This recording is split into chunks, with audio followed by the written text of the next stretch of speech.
Good evening and welcome to Straight Talk. I'm your host, Eugene Chan.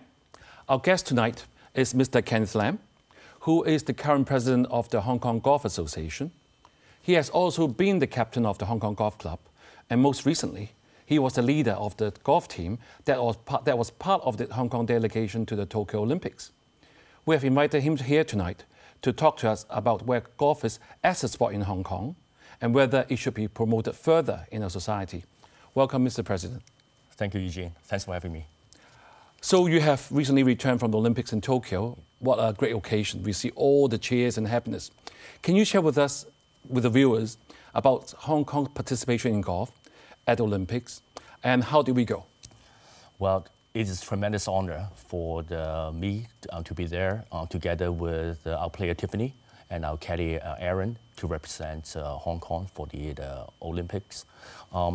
In Hong Kong, we do not have a big golf population, and to be able to have Tiffany representing us is a tremendous honor. It says a lot about her work ethics and also the team behind it. Mm-hmm. And this year, of course, going to the Olympic is a tremendous honor, mm-hmm. wearing the Hong Kong-China badge. Exactly. We were in awe about the performance of our teammates. Mm-hmm. It's good news one after another. As a sportsman, as someone who is so in touch with the sports development in Hong Kong, it is just a tremendous joy and honor to be there. Mm-hmm. So how did we go this year in terms of golf results? Well, golf results, when Tiffany arrived, she actually arrived prepared. She is physically much stronger than before. She adds more length to her long game, meaning hitting the ball longer. Okay. Her short game, meaning around the greens, putting, chipping, very, very sharp. Mm-hmm. And it was probably a little bit of a disappointment that on the first day, actually on the first round, in the first round and the first part of the second round, her putts were not falling. Right. You mean putting the ball into the hole? Yeah, after she reached the green, with a lot of good performance, and just failing a bit, to convert those into the birdies. Okay. Yeah. But that has started to change after the second day, the second half of the second day. Mm-hmm. And then for the third day and the fourth day, everything clicked. Mm-hmm. We also have some the equipment change, improvement. Oh, in the meantime, so it's a quest mm-hmm. for improvement, and our three-man team work very closely together. So it's really a team sport, isn't it? It is an individual sport, but we cannot underestimate, the teamwork that we have on site, the teamwork that we have in participating in the sport, and also the teamwork that we have supporting us, all together. And it was great, for mm-hmm. her to mm-hmm. finish the third and fourth round in the under pars. Mm-hmm. It's not easy to do that. Mm-hmm. And for the third round in particular, the second nine of the third round, there were eagles, birdies, and it was tremendous joy, mm-hmm. to watch. Right, Ken. What's the standard of golf like in Hong Kong in general? I mean, who has been our highest international ranking so far? Well, of course, Tiffany is our highest ranking female golfer, right. And she qualified for the Olympics, twice in a row. And she played in the highest level, the LPGA in the US. That's the highest level of women's golf. But besides that, I think one thing we should all know is we were this close from also having a male representative. Right. Our Jason Heck is actually the first alternate in many different categories. Basically, for golf, whether it's on the men's side or the women's side, it's only 60 golfers, right, of each gender that can make it to the Olympics. Okay. That's a very vigorous qualifying regime. Right. And we had Tiffany qualified comfortably, mm-hmm. which is tremendous. So how many will be competing for the 60 places? Everybody in the world. All right. So realistically, you're talking about say 400 or 500, the golfers. Wow. So Hong Kong done very well.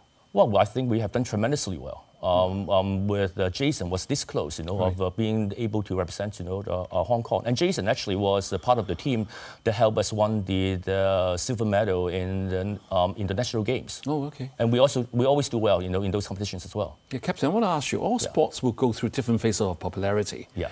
I'm sure you have some figures. I mean, how popular is golf as a sport in Hong Kong? I remember at one stage, everyone's carrying golf bags on the street. Yeah. And for a little while, you don't see them, but now you're seeing them again. How popular is it? I mean, do you have any figures of how many people do play golf in Hong Kong? Yes, we do. And Eugene, very good observations. Actually, I remember in the mid-90s, you see a lot of people carrying the golf bags on the street because there was a time when we had a lot of driving ranges in Hong Kong.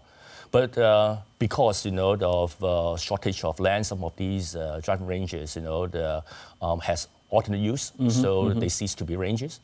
So that also the... So how many do we have? How many golfers do you have in Hong Kong? In terms of golfers, we have about 20,000 that would go on course regularly. Right. And in terms of other statistics, including those provided by our equipment supplier, it says there would be about 100,000 that would buy golf equipment, would go to driving ranges, or would go to indoor golf, or would go to courses occasionally. How will you compare that with mainland or other Asian or international cities? Is golf a popular sport as compared to them, or we are not as popular in Hong Kong? Well, golf should be a very, very popular sport. It is undoubtedly, whatever statistics you check, it is one of the most popular sports in the world. One example is golf, would have its dedicated TV channel. Oh, okay. So how many sports, get that, right? So, and really, if we would have more facilities, we probably would have more golfers. May I just share with you, for example, compared to our neighbors, right? In Hong Kong, we have 7.5 million people. Yes. We have 10, 18 hole courses. When I combine the 9 holes, then we make it probably like 10, 18 hole courses. Right. Singapore with 5.7 million people got 20. Let me give you a example on the other extreme. Ireland, that has 7 million people. They have 400 courses. Wow. Yes. So I think 400, that's 40 times more than we have. 400. Korea, 15 million people, 500 courses. Wow. Japan, 125 million people, 2,500. 2,500? Yes. That's many. US, 15,000 courses. Well, so Hong Kong is very short in terms of courses, and we make it to 1 in the 60. It is. I mean, to be very honest with you, I always wear this badge, with pride. And actually, our peers, other golf associations in the world, other volunteers, officials that love golf, right? They always give us a pat on our back, whenever they see us, because with very limited resources, we actually develop the sport tremendously well in Hong Kong. Right. Just now you mentioned we have like 10 courses in Hong Kong. How good are our courses? Are they on par with other international courses? I mean, everybody would have heard the Scotland St Andrews Link, for example. How good are we compared to the rest of the world? Our courses are very, very famous. We have, starting with the Hong Kong Golf Club, with our courses in Fanling, that hosts the Hong Kong Open, Hong Kong Ladies Open. Those are renowned world premier courses. So we have international events in Hong Kong that has a lot of attention. Well, Hong Kong Open, for example, it is one of the 2 professional events that is held in the same course, same place, consecutively for over 50 years. Wow. Our peers is the Masters at Augusta. Right. So we do have a heritage. Well, we do, and our public courses, Khao Sai Jiao, especially the North Course, is tremendously, it's done tremendously well. Clearwater Bay is also a tremendous course that also hosts international tournaments. And when we say international tournaments, it's just not professional tournaments. With our limited resources, we also host a lot of amateur tournaments, important tournaments in Asia Pacific, important tournaments worldwide, and we were supposed to host the 2020 what we call the World Amateur Team Championship. 70 countries, 3 men, 3 women from each team, but unfortunately we couldn't do it because of the social unrest at the time. Captain Arthur, before we go to a break, I'm going to ask you very spot-on questions. Yes. Because golf is considered by some as a sport mainly for the elite, so naturally we often hear these statements of saying why golf is not accessible to the public. I'm not sure whether there's myths, for example. Firstly, golf is not a sport. How do you answer that? Golf is not a sport. Wow. I mean, for the long game, if you don't have the physical strength, it's probably you cannot hit the ball that far. For example, Tiffany, she can squat 150 pounds in repetition. Right. This is part of her daily routine. Okay. And when we had the TV crew covering us in Olympics, the first comment I got is, how come you guys walk so fast on the course? We said, well... Right. Second one. Yeah. Golf is an expensive sport. It's only for the wealthy. How do you answer that? Supply and demand. Okay. If we are in Ireland, you can play a round of golf with less than $100, right. and 2 days are free. Golf is a very slow game. Well, I will invite you for a round. And let's see, in 4.5 hours, you actually get to do a lot. Okay. Yeah. Next one. Golf is for older people. Well, I think it's actually great. Older and younger people can play together. And with the handicap system, it's actually a great family sport, as well. So it's actually catered for old people as well as young people. Okay. Golf is very subject to the weather. Well, it is. But then that's why, that's why we need different type of courses. Courses that got good drainage, courses that would fair weather like the wet weather well in Hong Kong. Yeah. Yeah. Next one. Golf is not very popular amongst ladies because of the sun. What do you say to that? I think, I see a lot of ladies golfer, and they do know how to protect themselves. And now I'd like to move on to the question of how golf offers advantages to other sports. Do you have any point on that? Well, I think we do have some insights to share. Firstly, I want to start by saying that, I personally and we involved in golf, we have tremendous respect, for other sports as well. Mm-hmm. We share a lot of things in common. Maybe some characteristics of golf that you think that offers more than other sports. Well, I think one thing is golf. I think is the sport that has a lot of tradition. We talk about etiquette, discipline, mm-hmm. even before you set foot on the course. Mm-hmm. So actually parents love it because for the youngsters, they would know how to respect the game, mm-hmm. respect others before they even practice, the sport. And I think in developing the sport, one big advantage that we see is when we get youngsters, when they get to 13, 14 years old, they might not have to face the tough decision of whether to go full-time. At that point in time. Because I think golf is one of the rare sports still allow youngsters to pursue their academics as well as the passion in golf at the same time. Right. For example, it is one of our objectives. It's a firm objective in the Golf Association that mm-hmm. our top juniors, we should help them to get into the best schools possible. Mm-hmm. The schools also help us to cultivate their skills. Okay. It is a win-win situation. Mm-hmm. But we also want opportunities for our youngsters to be exposed to the highest level education. So this is great. Mm-hmm. Yeah. So Captain, maybe we'll move on to another topic. Yeah. That is our title of the show is should golf be promoted more in Hong Kong? As I'm sure you're aware, in Hong Kong, business is always at the forefront at our minds. And I've heard that from some friends that golf is being used as an adjunct to business, as you can have confidential business discussions during golfing without people's eavesdropping. How true is this? Well, golf is a very popular sport, right? So the people use it for multiple purposes. So it would be for your enjoyment. It could be for business. Mm-hmm. And if people would want to choose, to use golf, as the business tool, fine. But then, my remark is, if you want to use it as a tool, you make sure that you love your counterpart because you will have to be stuck with him or her for 4.5 hours. Right. This is another thing. One of my friends who are in human resources said to me, very often the executive may use this opportunity to get to know whether a candidate whether they are suitable for the job. For example, as you said, they have a chance to observe them close up to get an idea what their background, their manners, and their general behavior over 4 hours. So do you recommend your own children to learn golf for that purpose? Well, I think I would actually recommend anyone, if you want to know the other side better, you can actually invite them for a round of golf, and you can see a lot of different characters. Right. Yes. After 4 hours, it's quite a long time. It is a lot, and you can do a lot, with in terms of etiquette, in terms of what you do, and you learn a lot about the person. Mm-hmm. Yes, definitely. So, Captain, I'm sure you obviously agree that golf should be promoted further. How can you tell our viewers why you think so? Well, I think we actually covered some of the points. There has to be a reason why golf is a very popular sport, and it's a sport, welcomed by our parents, and it's a sport that actually, the Asian does very well. Okay. And I mean, we have people. We have Tiffany. We have Jason that I mentioned, right? But just sticking with the Olympics, just on the ladies' front, Rio, the medalists, mm-hmm. they were the Inbi Park, Lydia Ko of Korean descent representing New Zealand, and our own Feng Shanshan. Shanshan was actually the world #1, you know, for the 7 months, you know. She's from Guangdong, right? She's from Guangdong, yeah. And this year, Nelly Calder from US won, but then the second place went to the local Japanese Inami, and then and then Lidiko also won the third place. So they all sounds like Asian descent.